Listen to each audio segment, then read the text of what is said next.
মুহাম্মদুর রাসূলুল্লাহ সাল্লাল্লাহু আলাইহি ওয়াসাল্লাম এবং খাদিজার সম্পর্ক কেমন ছিল? মুহাম্মদ সাল্লাল্লাহু আলাইহি ওয়াসাল্লাম এবং আয়েশার সম্পর্ক কেমন ছিল? আল্লাহর নবী আপনার কাছে সবচেয়ে প্রিয় ব্যক্তি কে?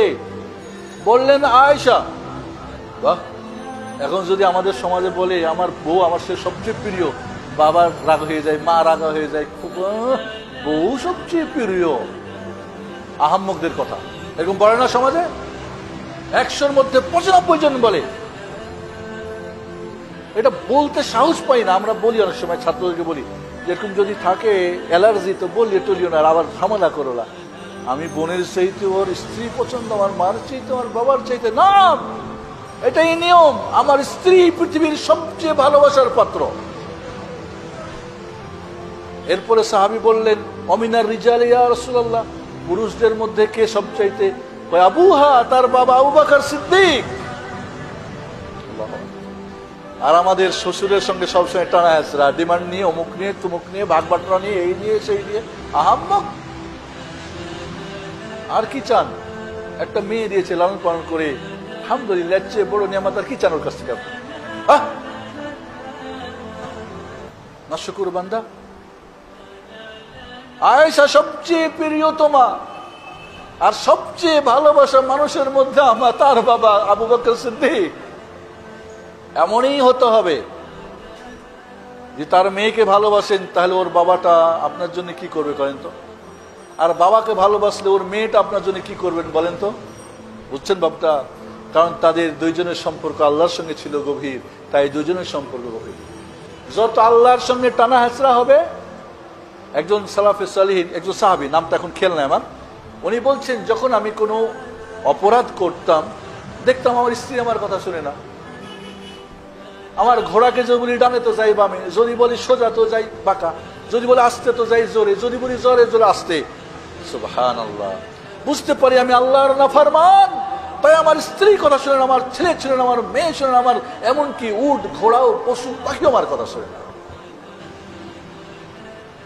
তাহলে আপনি স্ত্রী কেন কথা শুনে না অভিযোগ নিয়ে আসতেছেন ওর বাবার কাছে, মায়ের কাছে, নিজের কাছে? তুমি অমুক তুমুক না।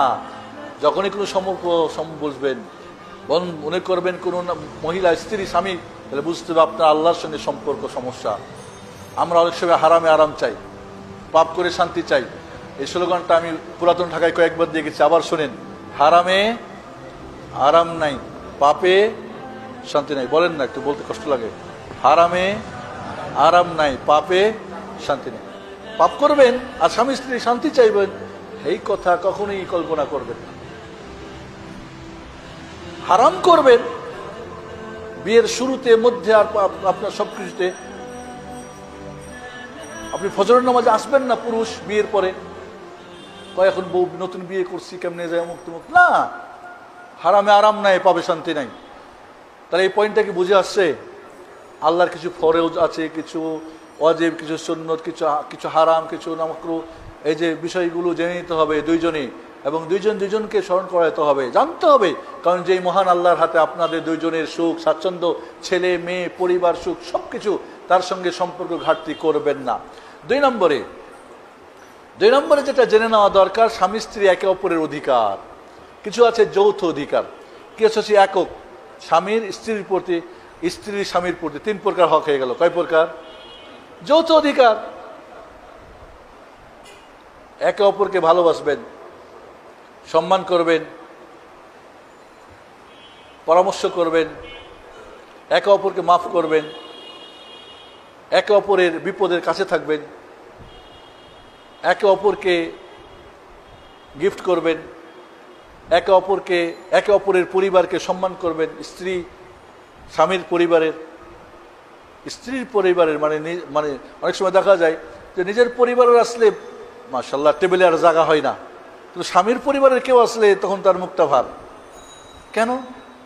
নিজের পরিবার আসছে অনেক বাজার ভৈরাল হয়েছেন, আর স্ত্রীর পরিবারের আসছে তো আপনি বখিল কেন? জরুরি না এগুলি? একে অপরকে, এই যে একে অপরের সম্পর্ক, শারীরিক চাহিদা যেটা পূরণ একে অপরের, এগুলি যৌথ কি অধিকার। অনেকগুলো আছে, আমি কিছু খালি আপনাদেরকে বোঝানোর জন্য বললাম, এটা আপনারা ভালো জানেন। কিছু অধিকার আছে স্ত্রীর স্বামীর প্রতি। খাওয়া দাওয়ার দায়িত্ব কার? স্বামীর। স্ত্রীর। চিকিৎসার কার? লেখাপড়ার কার? দিন জানা দিন শেখানো কার? তাকে আমানতে রাখা, কি বলে, তার সামাজিক তার স্ট্যাটাস বজায় রাখা, তার কাপড় চোপড়, তার ভরণ পোষণ ইত্যাদি ইত্যাদি সব স্বামীর উপরে। মোহর দিবে কে? এখন উল্টা মোহর নিবেন স্ত্রীর কাছ থেকে, তাহলে ধরো না, মোহর ফরজ দিতে হবে, ফরজ। এই জন্য কোনো স্বামী যদি মারা যায়, স্ত্রীকে মোহর আনা না দিয়ে তার মোহর আনা ঋণ আগে পরিশোধ হবে, তারপরে বন্টন, তার আগে বন্টন হবে না। স্বামী স্ত্রী একে অপরের কি সম্পর্ক? তাওরিস, একে অপরের কি পায়? ওয়ারিস পায়। আজকাল দেখা যায় অনেক স্বামীরা স্ত্রীকে, স্ত্রীরা স্বামীকে, বা মরে গেছে স্বামী ও তার ফ্যামিলির লোকজন আর ওই স্ত্রীকে কোনো অধিকার দেয় না। নাউজুবিল্লাহ, এটা ফরজ করে দিয়েছে আল্লাহ রাব্বুল আলামিন। সূরা নিসার মধ্যে বিস্তারিত কে কত পাবে তার ভাগ করে দিয়েছেন। কেউ আর বেশি দেয়, স্ত্রীকে পুরা 10তলা বাড়ি লিখে দিয়েছে, এটাও যেমন হারাম, আবার পুরা বর্জিত করবেন সেটাও হারাম। এই জন্য বন্ধুরা, স্বামী স্ত্রীর যে অধিকার, একে অপরের যৌথ অধিকার জানা এবং তার যার ফাআতি কুল্লাযি হাক্কিন হাক্কা। ইসলামের সবচেয়ে সুন্দর বৈশিষ্ট্য কি? যার যার হক তাকে দিয়ে দাও। জানতে হবে দুইজনকে এবং একে অপরকে দিতে হবে। স্ত্রীর হক স্বামীর প্রতি আমরা আলোচনা করেছি, স্বামীর হক স্ত্রীর প্রতি। স্বামীর শরীয়ত সম্মত আল্লাহর নাফরমানি না এমন অর্ডার পালন করা,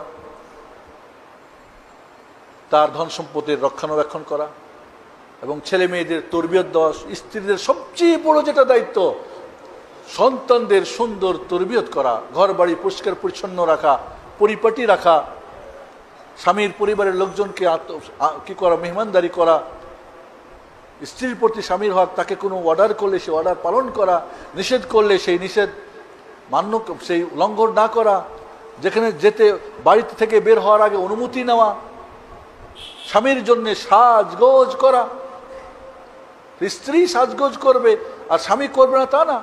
আব্দুল্লাহ ইবনে আব্বাস বলছে, আল্লাহ, আল্লাহর কসম, যেভাবে আমি পছন্দ করি আমার স্ত্রী আমার জন্য সাজগোজ করুক, আমি তার জন্য সেই ধরনের সাজগোজ করি। আপনার শরীরে গন্ধ, আপনি বিড়ি খান, সিগারেট খান, আজে বাজে ফালতু বাজার থেকে আসে না। এই জন্য মুহাম্মদুর রাসূলুল্লাহ সাল্লাল্লাহু আলাইহি ওয়াসাল্লাম বাড়িতে প্রবেশ করেই প্রথম মেসওয়াক করতেন। আর বিড়ি খাইয়া মুখের গন্ধ নিয়ে বাড়িতে ঢুকবেন, বাড়িতে নাপাক করে ফেলবেন, এটা কেমন হয়? হ্যাঁ, এটা তো হয় না। সুগন্ধি ব্যবহার করা ইত্যাদি। জাস্ট যেহেতু সময় কম, আমরা বোঝার চেষ্টা করি যে স্বামী এবং স্ত্রীর উভয় যৌথ হক, স্ত্রীর স্বামীর প্রতি হক, স্ত্রীর স্বামীর প্রতি হক, এগুলি জানা এবং একে অপরকে অধিকার দিয়ে দেওয়া। ঠিক আছে না? আমি এখানে একটা কথা শুধু আপনাদের পয়েন্ট খুব গুরুত্বপূর্ণ বলবো। ওকে, 3 নম্বর যেটা হলো স্বামী স্ত্রীর মেজাজ বুঝে নেওয়া। কোনো বউ আছে বেশি কথা বলে, নর্মালি মেয়েরা কথা বলে, ছেলেরা শুনে, এটাই নিয়ম। প্রথম জীবনে স্বামী স্ত্রী একে অপরকে প্রেমিক প্রেমিকা, মধ্যযুগে একে অপরের উত্তম সহযোগী, আর শেষ জীবনে বুড়ার বুড়ি, টোনার টনি, একে অপরের জন্য জান।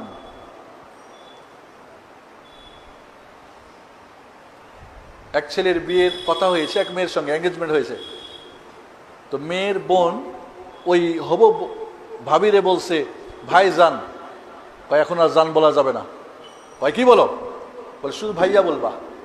মানে ভাইজান বলবো না? কয় এখন জানটা আমার শুধু। সুন্দর কথা। তোমার ভাইয়া শুধু জান আমার, তোমাদের শুধু ভাইয়া ভাই, এটুকু বলবো না। তাহলে বন্ধুরা, স্বামী স্ত্রীর যে ব্যাপারটা মনে রাখতে, একে অপরের তবিয়ত জেনে নেওয়া। কেউ বেশি কথা বলে, কেউ কম বলে, কেউ হাসে, কেউ কম হাসে, ঠিক আছে না? কেউ কড়া মেজাজ, কেউ ঠান্ডা মেজাজ, আছে না? কালচার কম বেশ হয়। এই হয়তো এক পরিবারে এক কৃষ্টি কালচারের মানুষ, ওর কৃষ্টি কালচার, ওর শিক্ষা একরকম, ওর শিক্ষা একরকম। একে অপরের, আমাকে অনেক বোন আমাকে বলে, শেখ আমার স্বামী আমার কাছ থেকে কী চাই আমি বুঝি না, 20 বছর সংসার। এটাই তো তোমাদের ব্যর্থতা। স্বামী স্ত্রী মেজাজ বুঝে নেওয়া।